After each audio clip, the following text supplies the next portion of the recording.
So I will open it up to questions so you can ask. I also wanted to really make it clear that I'm just a normal person like anyone else in the room, like I said, and this morning I ate corn pops for breakfast, so I thought some of you might be interested to know that I'm a normal person like you, and I will open it up for questions, and if you don't be shy to ask one, and if you aren't comfortable asking in front of everyone, I'll stick around after and you can ask me first. I actually believe that it's unnecessary legislation, and to be completely honest, criminals don't register their guns, right? So people that are using the guns for harmful, destructive ways in society, I feel that it's just punishing the people that are hunting and people that use them safely.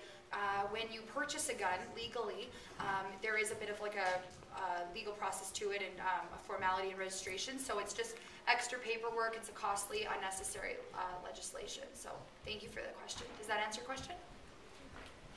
Yes. I'm just wondering, for those of us who might be interested in getting into politics, can you talk a little bit about, because you're a young candidate, can you talk a little bit about what you did to get Good question. into that? Well, Miriam, or Mrs. Barra, yes. sorry, and I actually went to school together, and we went to Miles Mac, and I was the school president there, and I was also school president of my junior high, and those obviously aren't necessary requirements, but I feel that I did get into politics at such a young age, both formally now and informally throughout my school years, just because I had some leadership qualities and always felt very interested in, felt a very strong interest in representing other people and always wanting to kind of have a voice on behalf of other people that maybe didn't feel comfortable speaking up for themselves.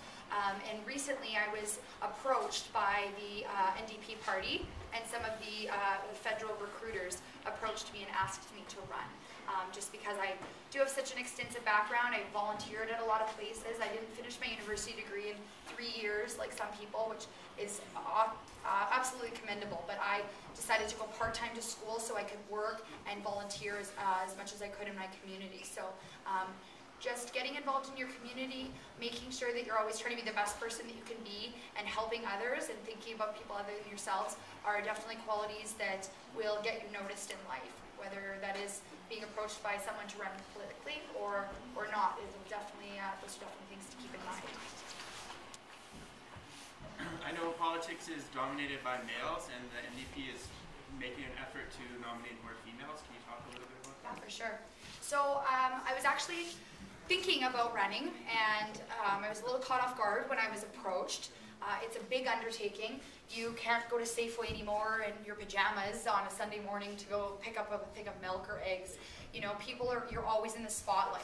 It's not like as excessive as it is in Hollywood with the paparazzi or something, right? But within your own community, if you're running and representing the community in which you live in, you don't have as much privacy as you normally do. So it was a big undertaking, and I had to put a lot of thought into it.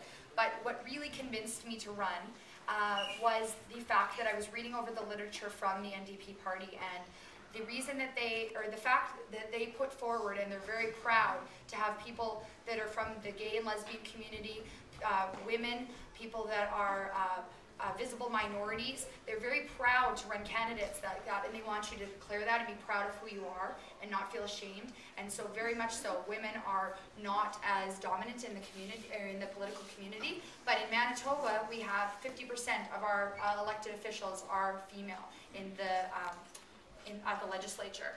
And in the House of Commons, obviously it's a conservative government, and they're not as open-minded to having female and equality, gender equality and all that sort of thing.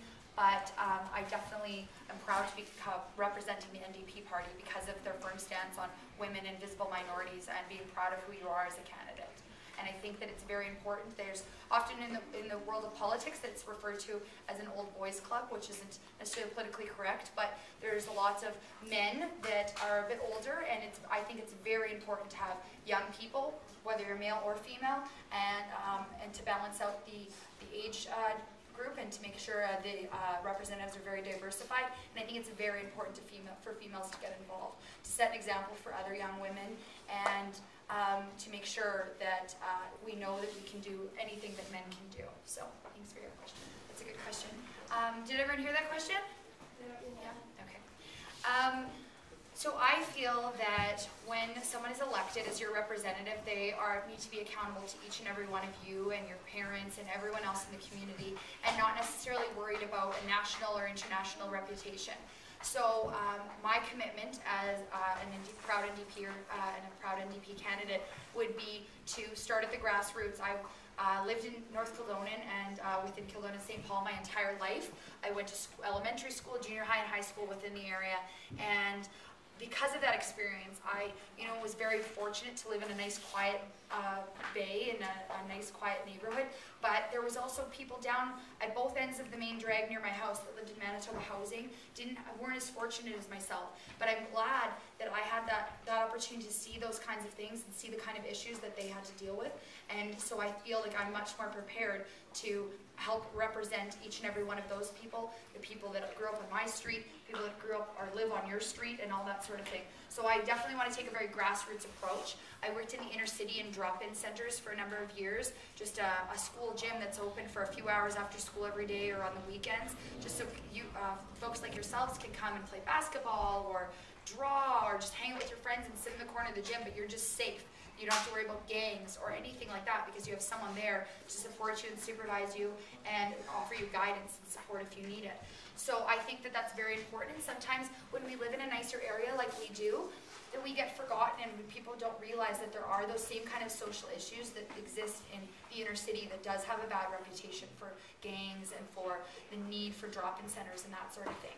So I definitely will make sure that we do look into having some lighthouse programs and some drop-in centers for kids. And then again, the senior aspect, the folks over 65 are growing rapidly, and we need to make sure we have more affordable housing. So if people are no longer able to stay in their houses that they have lived in their whole lives and raised their families in, that they can have a home or apartment or a condo or a senior's residence that will keep them safe and is very affordable. I don't know if you guys remember, we were talking about how in class there seems to be a division between should we put money in healthcare and daycares, or should we put money in jails, in the military, and in fighting crime in those ways. So we had a discussion as a class, and we sort of went around and talked about which one. Obviously both would be good, but if we had to sort of put, gentlemen, if we had to put money into one more than the other, or how would we, like, so if we put money into healthcare, that's great. How do we address crime, I guess, if we're not funding it? For sure. The Conservatives often have a reputation of being very tough on crime. That's what they say, that more police officers, more jails, this and that. Yes.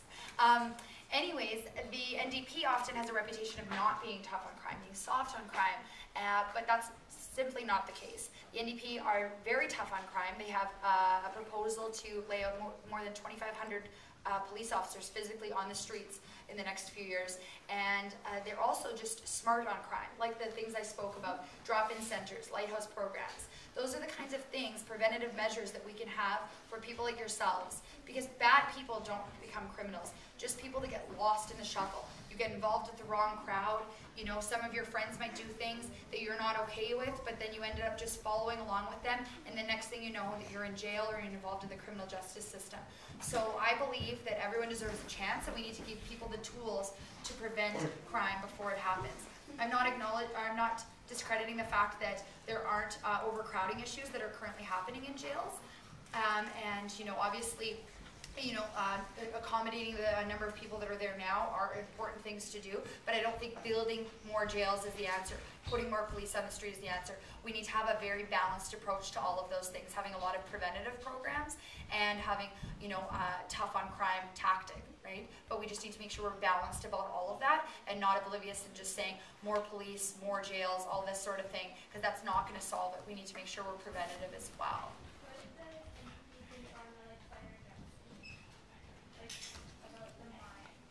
About buying fighter jets?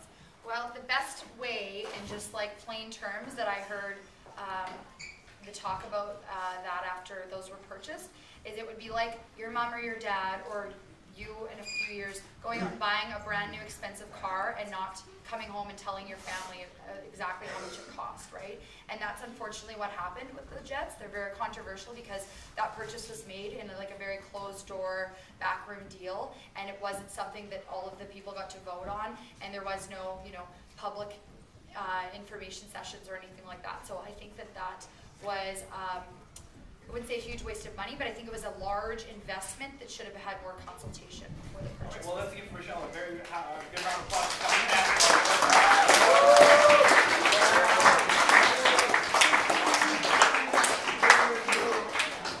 So obviously none of you are voting on May 2nd, but it is important to talk to your families.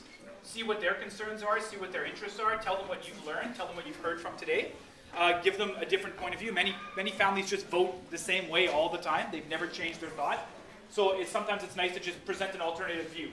Okay? Over the week, we're going to have many speakers come in, and it'll give you guys a kind of a different taste of what all the parties are offering. And it's good to have an informed decision. At least you could say, well, I heard everyone's argument, and I'm going to make my decision based on what I believe is best. So, again, talk to your families, talk to your friends, get the ideas flowing, and when you guys are 18 and ready to take up the vote, at least you'll be knowledgeable on how to do so and how to go about it. So, thank you all for listening today.